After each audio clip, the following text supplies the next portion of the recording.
Как известно, на территории республики идет ледоход. По заверению МЧС, на большей части Якутии ситуация остается стабильной, за исключением некоторых районов, где есть поводы для беспокойства. Павел Танин продолжит.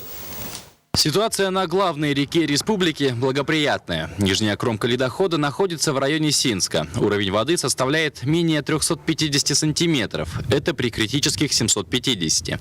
До Покровска льду еще предстоит преодолеть более 100 километров. До Якутска – все 200. В общем и целом по территории Хангаласского района лед проходит спокойно. Наблюдался подъем воды в поселке Кетелдюра.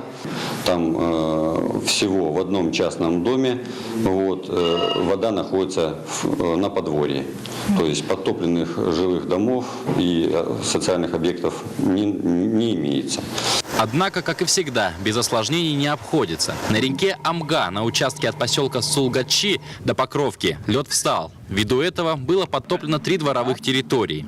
Для устранения сложившейся ситуации лед будут взрывать. Лед стоит у нас, это почти километров 100. И действительно эта ситуация будет очень сложная.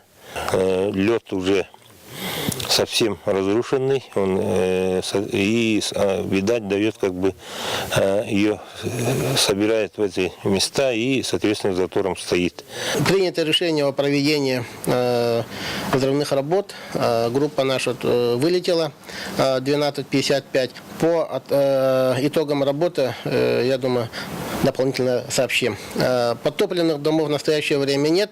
Есть угроза низинным по пойменным местам. Также в низинной части имеет ряд жилых домов. В настоящее время подтоплено 4 дворовых территорий в самой Амге.